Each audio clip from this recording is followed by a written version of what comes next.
So finally, after 11 or so videos, we are at the end of the lecture. Now, truth be told, I actually wanted this lecture to be a little bit longer, but yeah, I mean, as you could tell, probably if you got all the way up to this point, there's a lot of information here, and it's kind of sad because there's other things that could have been said. I could have said them, but I just couldn't find the time for them. So maybe in the future you might see an addendum to these lecture videos, but for now, this is kind of like the end point. So um, as I mentioned at the end of the last video, you can have the sugars, the cyclic versions of the sugars, the pyranose and the furanose sugars interacting with each other, and you can actually create dimeric um, versions of themselves. And these dimers are technically sugars of their own, and some of them we encounter in nature all the time. And I'm going to kind of walk you through the most common and relevant disaccharides, the dimers, the sugar dimers. So the first one, I need to highlight glucose as well as galactose, because two of the dimers, two of the disaccharides have to do with those two sugars. The first one is known as maltose, and maltose is technically two glucose molecules together. Now, there's a couple things I want you to really notice in here. The first thing is that these two glucose chains, and you should know that these are glucose because if you look at the red component, hydroxyl is below hydrogen in both cyclohexane chair conformations. The blue component is above hydrogen in both of them. The green component is below hydrogen in both of them. Okay, so there is the oxygen that used to be hydroxide, but it's still below hydrogen. And then the CH2OH is above hydrogen in both of them, meaning that these are D sugars, D glucose specifically. All right, so that's the one thing. The second thing I want you to notice is that the specificity of the anomer carbon is that you're dealing with the alpha version. So this is the alpha glucose specifically forming the dimer. Okay, so that's the second thing I want you to notice. Second thing, or rather the third thing, is that the attachment is through the hydroxyl at position 1 of the first sugar, the first glucose sugar, to position 4 of the second sugar. So this is kind of like a front to back type of binding. And so what we basically said right here is that this connection, right, so the carbon oxygen carbon bond that kind of links these two sugars together, this is called the glycoside bond. And it's specifically an alpha glycoside because at position 1, which is the hemiacetal portion or the anomeric position, this is where the O, the CO bond, or the hydroxyl that used to be there, we have it pointing below hydrogen. So that makes this the alpha anomer. And to be very specific, maltose is technically a 1,4 alpha glucose-glucose link, right? A dimer link between those two molecules. So maltose, where do we tend to find maltose? There's actually a good number of places where you can find maltose. I'm just going to tell you a few of them. One, ironically enough, is in glucose syrup, where yes, you will find glucose in there because maltose is made of glucose, but you will also find maltose in there. Another one also that kind of follows that, high viscosity type of trend is honey. You'll find maltose also present in honey. And yeah, you may ask, well, is it the fact that it's maltose and not glucose that is giving the viscosity of these things? And to some degree, you'll be right, because you have a lot more OHs present in maltose than in a single glucose molecule. And the more hydrogen bonding interactions you have, the higher your intermolecular forces and the higher your viscosity. So this is not out of the question. That said, you do have to have a fair amount of maltose present for this, high viscosity to be produced. Because you also find maltose in beer, and you probably do know that beer is not at all considered viscous. Uh, that's because you have a very low quantity of it in it, but there is some. All right, now another molecule that I also want to bring up to your attention is called lactose. Now this one has brought a lot of pain to my gut. Unfortunately, yeah, I'm intolerant of lactose, but you know, what are you gonna do? You know, it just happened through the years. So anyway, for this one, what you have to notice is that the first sugar in the chain, you know, on the left side, is one, not glucose. In fact, this is galactose, right? So kind of highlighted here in purple, the hydroxyl that is above hydrogen, that's basically this hydroxyl here on the left side of the Fischer projection of galactose, right? Other than that, you know, we have the red hydroxyl below hydrogen, the blue hydroxyl above hydrogen, and because this penultimate hydroxyl is on the right side, this is the D sugar, right? But this is galactose. Okay, and the other thing about it too, which is interesting, is that the glycoside bond is actually a beta glycoside because the CO bond of the first sugar, the galactose sugar, is above the hydrogen, so it's the beta anomer.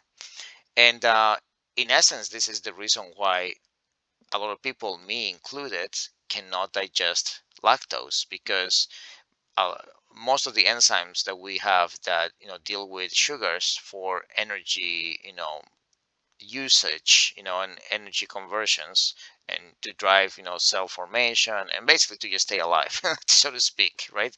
The enzymes that deal with the sugars are pretty much designed to deal with the alpha glycoside bonds. So maltose you can consume no problem. Glucose, well, glucose doesn't have the glycoside, right? But maltose you can consume no problem, digest it fine. But this beta anomeric, formation makes the process a little bit harder to digest, right? And if you don't use that enzyme very often, you kind of lose it, and that's kind of what happened to me over the years. So yeah, that's what makes it difficult.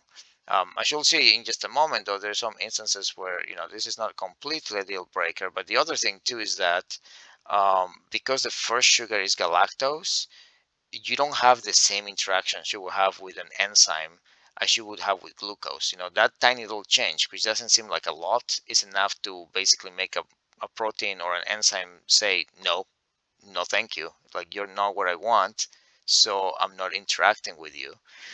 So yeah, long story short, all the enzymes that pretty much all of us have are good for hydrolyzing alpha glycoside bonds, not so much beta. All right, but you probably do know this. Lactose, which will be denominated as the 1,4 beta galactose to glucose formation, right? And once again, we're attacking the fourth position of galactose to make this bond. Um, Common sources are milk, right? Regular milk is going to have lactose. And if you've stopped making lactase, then okay, well, you're not going to be able to digest it, right? Other sources, of course, which derive from dairy, ice cream, yogurt, many things, anything that's derived from dairy foods are going to have lactose in it. So I avoid them like the plague, unfortunately. I mean, I guess I could probably buy the pill that allows you to digest it, lactase, pretty much, but I guess I'm not that sophisticated. All right, let's continue on with the disaccharide discussion. Okay, so now we're going to look at glucose and fructose for this thing. So now another molecule or dimer, a disaccharide that you can make exclusively with glucose. So these two sugar molecules here are both glucose. And then check this out. In this case, unlike maltose, the glycoside bond is once again a beta glycoside. And in this particular combo of your sugars is what we call cellobiose. And once again, this is the 1,4 beta glucose to glucose linkage. Where you basically find this thing is in plants. You can find it in cotton, you can find it in jute, you can find it in basically plants, and it's not something that you would eat. You cannot digest this because the alpha bond, or excuse me, the glycoside bond is beta, right? So your enzymes are not very well designed to do that. The only one that is kind of designed to do that is lactase, right? But if you don't use it often, you will basically run out of production, and then you get in trouble with lactose as well. So that beta bond is a killer for us. All right, and then another dimer to be aware of is known as sucrose. This is actually the table sugar that we tend to buy at grocery stores and that we deal with on a daily basis. Technically, this is the combination of glucose followed by fructose. And the interesting thing about this dimer, this disaccharide, is that the glycoside linkage is actually happening at the anomeric carbon of glucose and the anomeric carbon of fructose. So you actually have to specify that. So this one is an alpha bond from the point of view of glucose, but it's also an alpha anomer from the point of view of fructose. So that's one of the reasons why you can actually digest it no problem. You have alpha anomers and alpha glycoside bonds throughout this entire disaccharide. So this is also a one, not a 1,4. This is a 1,2. So sorry, little mistake there. This is a 1,2 alpha alpha, glucose to fructose linkage. And where do you find this? Well, you find it in sugar cane. That's one of the main sources of sucrose. You also can find it in maple sap, which once again has like, that viscosity to it, depending on the total content of sucrose in there. All right, so then this brings me to the last part of the discussion. The instance where you don't stop at just making the dimer or the disaccharide, you just keep going and you keep going and you keep going and going until you make a polymer. We call these things, since they are sugars, we call them polysaccharides, but it is a polymer of sugars. So the first one I'm going to show you is cellulose, which derives basically from cellobiose, right? So if we go back to that structure, two glucose molecules bound through the first and the fourth carbon, but with a beta bond, right? So not really good for digestion. But now that's going to attach to another glucose molecule in the beta form throughout for a long chain. So this is technically polymeric cellobiose by all intents and purposes, and it's got that beta form. And where do you find this? Well, you find it in grass, you find it in the plant cell walls, you find it in bark, you find it in algae. Basically, anything that you cannot actually eat, like you cannot eat grass. I mean, you could try, but you're gonna end up with a big stomach pain probably. Is because you can't digest it. These are beta bonds, beta glycoside bonds. And so you just can't digest it. So that's, you leave it alone. And yet, there are animals like cows that can eat grass. I mean, that's kind of like their main source of food for the most part, right? And then, I mean, look at this one. It's really enjoying the grass there. And who can blame it, right? The thing with cows, which is interesting, is that they eat grass. So you would think, okay, they can digest it, and technically they do, but technically they also do not. And as it turns out, cows themselves do not have an enzyme. They do not produce an enzyme capable of actually hydrolyzing these beta bonds. So they're basically in the same position that we humans are. The one difference, though, between cows and humans is that they do actually have a bacteria in their gut called the ruminococcus bacteria. And this bacteria is basically what does the digestion for the cow. Technically speaking, ruminococcus reacts or interacts with cellulose, and it hydrolyzes that beta glycoside bond, and eventually it reduces, oxidizes this into different carboxylates like acetate, propanoate, butanoate, and then the cow at that point goes ahead and digests these derivatives with its own gut. But yeah, the cow has that bacteria doing that job for it. So this is kind of like a good symbiotic type of example, where you have one, a prokaryote helping out a eukaryote. So good times for the cow, right? I mean, you can tell they're having the time of their lives. All right, so one more, starch. Starch is technically polymeric maltose. And to remind you about what that is, it's simply glucose bound to glucose from the first and the fourth positions as you link the two sugars to each other. The difference here is that the binding is through an alpha anomer, right? So we don't have beta anomer like we did with cellulose. This is an alpha, binding. And what that means is that we can digest this. This we can digest. The alpha glycoside one we're good with. And where do you tend to find starch? Well, you tend to find it also in plant, products, because they use starch as a means of storing energy.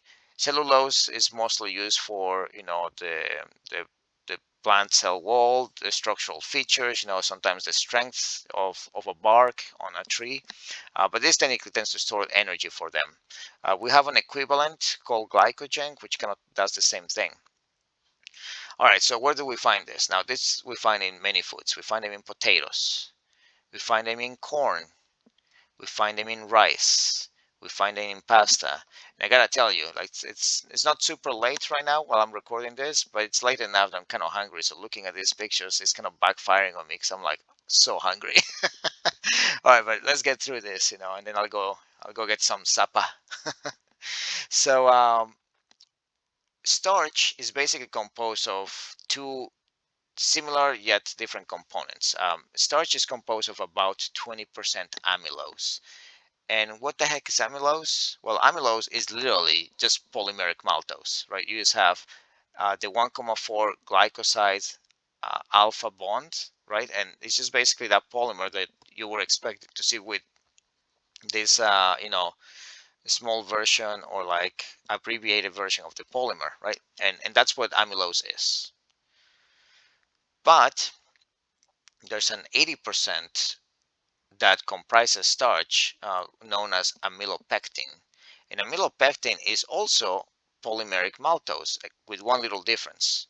And that difference is that in addition to your 1,4 alpha glucose bonds, you also have 1,6 alpha linkages. And what this does is that instead of having a linear chain from glucose to glucose molecule, now you're branching off the sixth position. And so now you can start kind of creating like dendritic type of, like almost like starfish type of shapes. And then that changes the physical property of this polymer, because now you have less symmetry and less uniformity about the polymer. So you wouldn't be making necessarily a very strong polymer, because now you're kind of messing up with the lattice structure of what this sugar will have to do to come together to form a solid. So that kind of changes things a little bit. The solids tend to be relatively easy to break and eat, as you probably already know.